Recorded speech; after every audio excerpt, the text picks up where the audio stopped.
vous évoquez effectivement l'identité morcelée des Algériens, effectivement, donc le morcellement, la fragmentation, et vous parlez de l'identité comme mouvement, effectivement, et non comme un état figé, stable.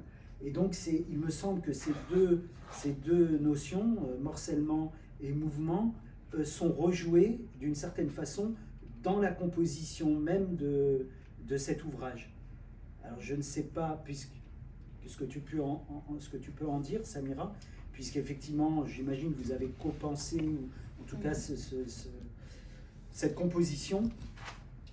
Alors on va retenir le morcellement et l'Algérie qui s'est déplacée à l'intérieur de moi, mais d'abord je vais te remercier.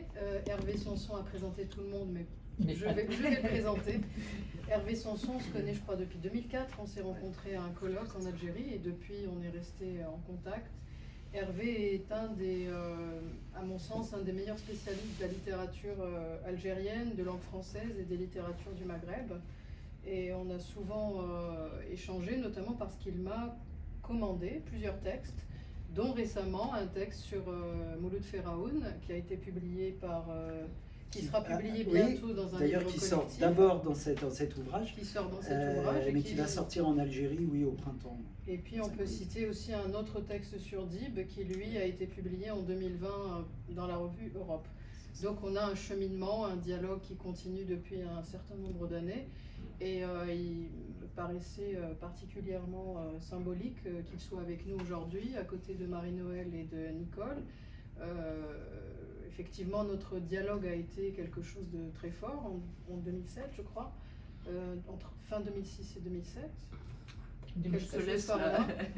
Et ce dialogue est repris aussi dans ce livre.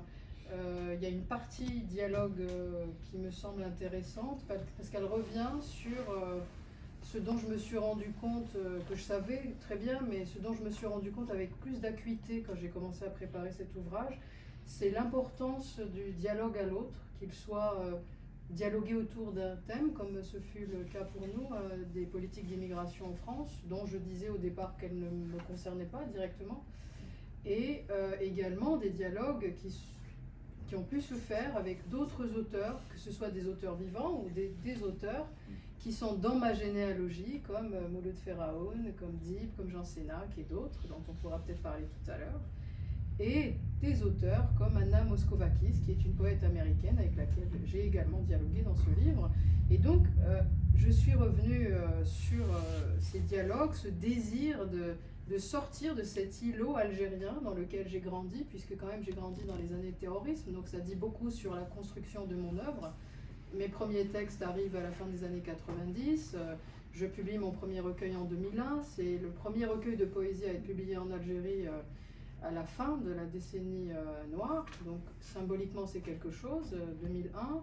Et cette année, je publie ma première anthologie poétique qui revient sur la période 2001-2021 chez le même éditeur et donc qui fait également ce cycle de 22 ans, qui aurait pu être 20 ans, mais avec la période du confinement, les projets ont été retardés. Je trouve que 22 ans est un bon chiffre. Et donc, il y avait cette idée de se rassembler, peut-être d'accepter une forme d'échec, et de se dire, est-ce que ce rassemblement va être concluant et va dire qu'il faut continuer, qu'il faut arrêter, mais qu'en tout cas, il faut rassembler ces débris. Et voilà, je me suis rendu compte donc d'une deuxième chose. La première, c'était ce dialogue avec des auteurs, avec l'autre, avec d'autres artistes, puisque j'ai tenu à ce qu'il y ait quelques images de quelques travaux que j'ai fait avec d'autres artistes.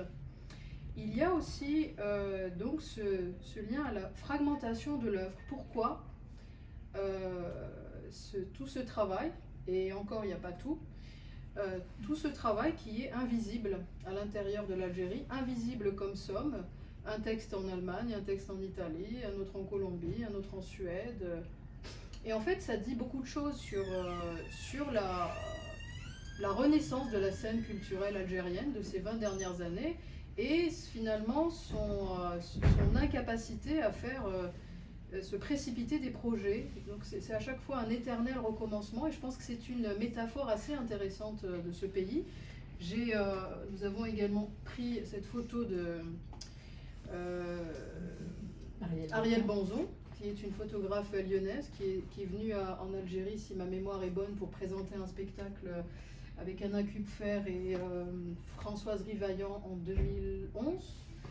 Et donc cette image qui est prise devant un immeuble à Budapest qui était en restauration m'a semblé être une métaphore également intéressante de l'Algérie, de ses débris, de cette restauration interminable, de ce rideau derrière lequel circuler, il n'y a rien à voir. On ne sait pas à partir de quand ce sera possible d'avoir accès à ces débris-là. Et donc je reviens à cette idée de l'îlot. Donc moi j'ai grandi dans cet îlot à une époque où l'Algérie était fermée, à une époque où quand même on n'avait pas accès à l'extérieur, où on était quand même la nation des terroristes, pour faire résumer. Et donc il y avait ce désir d'exprimer quelque chose, de dire qui nous étions. Mais en même temps, je n'ai pas fait partie de la génération de la littérature de l'urgence, qui a été celle tout de suite dans les années 90, principalement des journalistes qui ont écrit et qui avaient besoin de dire que non, il se passait quelque chose de beaucoup plus grave en Algérie, que ce n'était pas une guerre civile, que ce n'était pas une nation terroriste, mais que quelque chose méritait d'être regardé et disséqué autrement. Et donc moi,